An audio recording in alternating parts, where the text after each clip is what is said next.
commencer.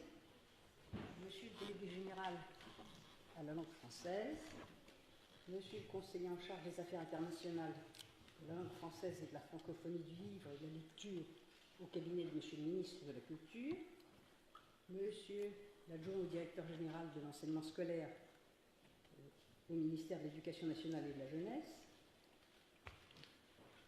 Mesdames et Messieurs les professeurs, chers lauréats, je vous souhaite la bienvenue dans cette maison et je dois dire que l'Académie est pour une joie intense à vous accueillir, car vous représentez quelque chose qui est tout à fait remarquable.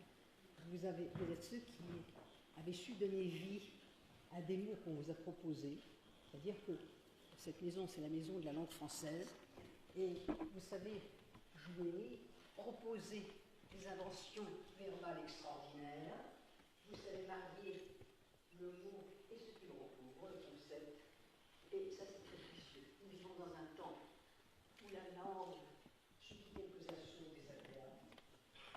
Et c'est tragique parce que la langue, c'est ce qui nous permet, les mots, c'est ce qui nous permet de vivre avec les autres. On parle toujours de vivre ensemble, mais vivre ensemble, c'est pas simplement être côte à côte et se rencontrer, c'est véritablement se comprendre, communiquer, et on ne peut le faire qu'avec les mots.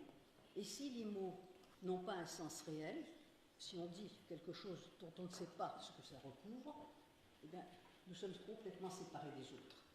C'est ça qui est fondamental. Et moi, je suis toujours admirative devant ce que je vois sortir de ce concours de 10 mois 10 mots. Je me dis, mais c'est extraordinaire à quel point, dans les classes, c'est-à-dire des gens qui découvrent les mots tout au long de leur scolarité, ont une compréhension de la langue, d'une finesse qui est incomparable. C'est véritablement... Mais je ne vous raconte pas d'histoire, chaque fois pour moi c'est une découverte étonnante. Autant l'Académie est parfois irritée par le mauvais usage qu'on fait de la langue, en lisant des journaux, en écoutant des médias, autant devant ce que vous faites, c'est un émerveillement permanent. Donc, quand je vous souhaite la bienvenue, ce n'est pas un mot véritablement vide de sens, ça veut dire vous êtes bienvenus ici, vous êtes chez vous, parce que vous êtes des avocats de la langue, vous êtes ceux qui la font vivre, et je vous dis, au nom de l'Académie, ma très profonde gratitude. Vous avez eu des mots très amusants cette année. Le gribouillis, c'est très drôle de traiter du gribouillis. Je dois dire que ça m'a paru tout à fait charmant. Arabesque, nous sommes tout à fait ailleurs. C'est le rébus. C'est une invention, ça recouvre des choses tout à fait différentes. Le phylactère, nous sommes dans un domaine de la spiritualité, c'est tout à fait autre chose.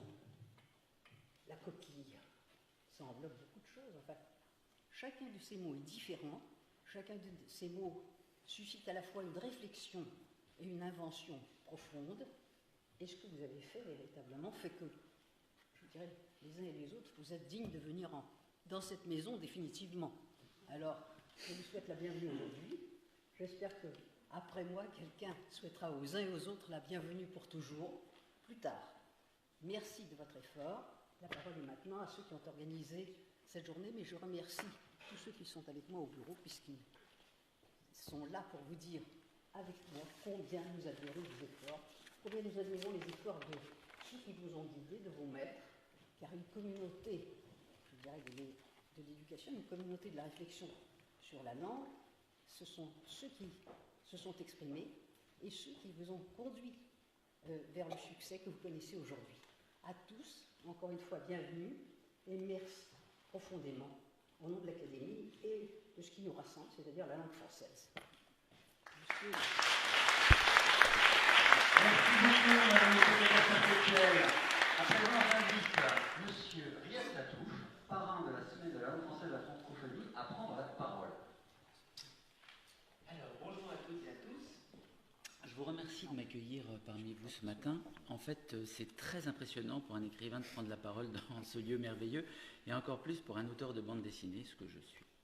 J'ai accepté avec plaisir et émotion d'être le parrain de la semaine de la langue française et de la francophonie, car cette proposition fait écho à ma propre histoire. Comme beaucoup d'amoureux de la langue française, le français n'est pas ma première langue.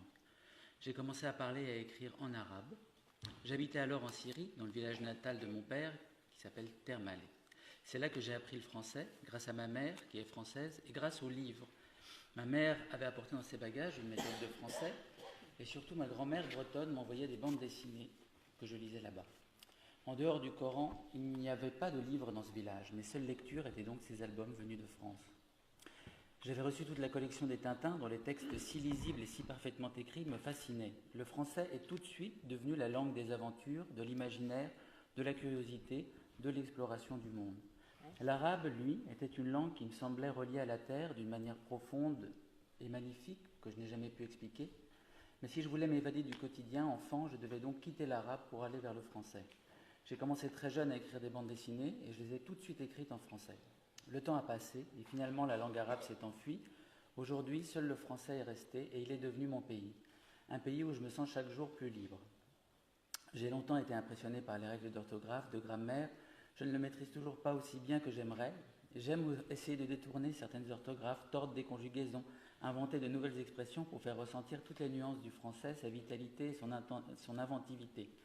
Et je confesse dans ce lieu, devant tous ces jeunes, que le langage SMS de la jeunesse, justement, est pour moi plus souvent hilarant et enrichissant qu'effrayant. J'aime sentir qu'une langue vit, vibre, se réinvente sans cesse, et j'aime retranscrire cette vibration de la langue dans mon travail d'auteur. C'est pourquoi je vous félicite tous pour ces jeux et ces créations, et vous encourage, au-delà de cet exercice, à continuer à jouer avec les mots. C'est ainsi qu'une langue reste vivante. Bravo à tous, à toutes et tous, et je vous remercie.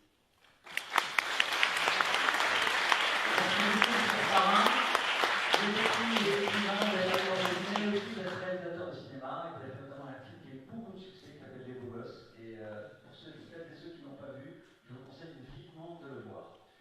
À présent, j'invite M. Paul de Sinetti, délégué général à la langue de France et à la langue française, aux langues de France, ministère de la Culture.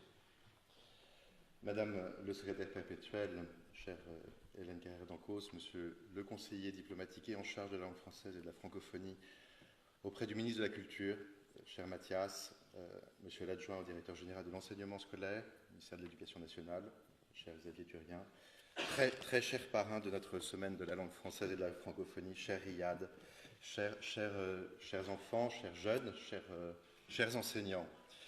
Le concours des 10 mots est un concours scolaire de création littéraire et artistique qu'organise le ministère de la Culture avec le concours du ministère de l'Éducation nationale dans le cadre de l'opération de sensibilisation de la langue française 10 mois 10 mots à l'initiative de la délégation générale à la langue française et aux langues de France. Il faut savoir que cette initiative s'inscrit cette semaine dans un cadre bien particulier puisque nous fêtons la langue française et la francophonie durant ces jours.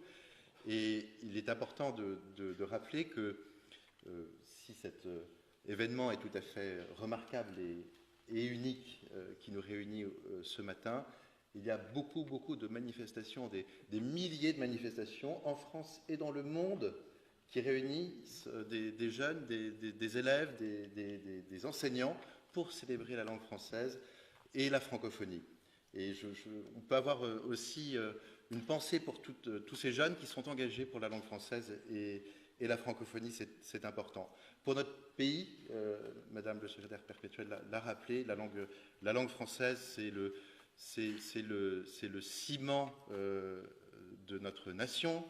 C'est l'article 2 de la Constitution. Alors, la Constitution, c'est ce qui organise l'ensemble des services de l'État et de la société de notre pays, rappelle, et c'est important, en article 2, que la langue de la République, c'est le français. Et je crois que vous-même, chers jeunes, vous incarnez les promesses de cette langue. Et je voulais très chaleureusement, au nom également du ministre de la Culture, Franck Riester, vous adresser toute notre gratitude pour les formidables opérations que vous avez pu réaliser. Et j'ai hâte de pouvoir vous remettre, en tout cas moi, bien modestement, un prix qui consacre vos belles initiatives. Je vous remercie. Merci beaucoup, monsieur le général. À présent, monsieur Xavier Turion, adjoint au directeur général de l'enseignement scolaire, est invité à prendre la parole. Madame la secrétaire perpétuelle, monsieur le délégué général, monsieur le conseiller du ministre de la Culture, cher monsieur Satouf, mesdames et messieurs les directeurs, mesdames et messieurs les inspecteurs généraux, présents parmi nous aujourd'hui. Chers élèves, chers professeurs, cette 13e édition, qui, vous le savez, prend place dans le cadre de la Semaine de la langue et de la francophonie, portée par la Délégation générale de la langue française et aux langues de France, que je salue très chaleureusement, car nous menons avec cette délégation un travail de grande qualité, la première occasion dans laquelle nous récompensons à la fois les élèves du second degré et ceux du premier degré, comme le montre la composition de cette assemblée. C'est un grand plaisir de voir cette grande diversité des âges. Aujourd'hui, dans ce lieu symbolique, parmi les plus symboliques qui soient, en tout cas lieu idéal pour réfléchir à la langue française. Et merci beaucoup, Madame la secrétaire perpétuelle, de nous accueillir cette année encore. La thématique qui a été choisie vous a beaucoup inspiré, clairement.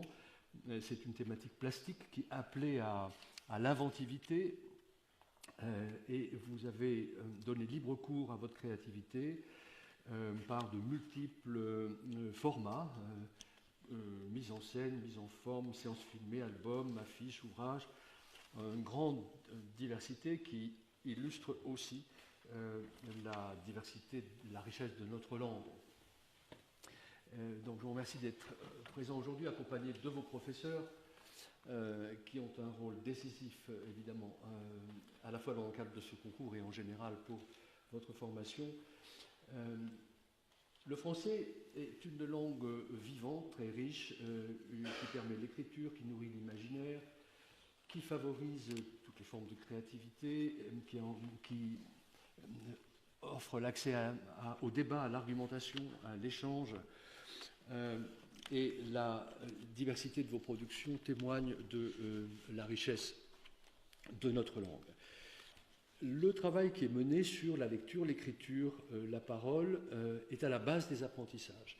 Et d'autant plus qu'on sait que c'est dans la maîtrise du langage, dès le plus jeune âge, que peuvent se créer les inégalités entre les élèves qui sont souvent liées à l'origine sociale. C'est pourquoi le ministre de l'Éducation nationale et de la Jeunesse en a fait une très forte priorité. Et le concours illustre bien cette priorité dans sa double dimension. C'est à la fois un travail sur la langue, mais c'est aussi un travail sur la place des arts et de la culture dans l'école.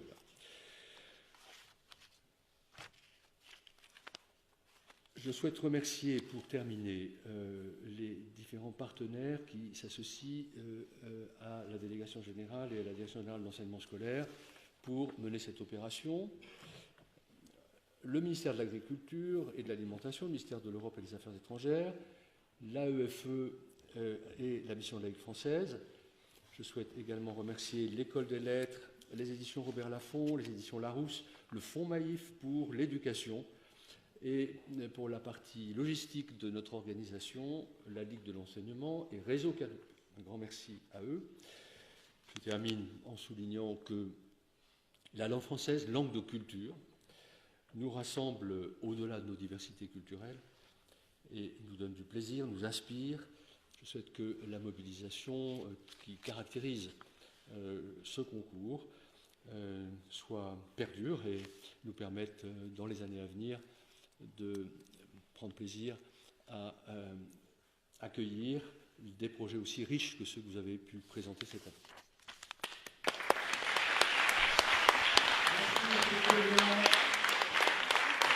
À présent, on va débuter la remise des prix et nous allons commencer, c'est une des originalités de cette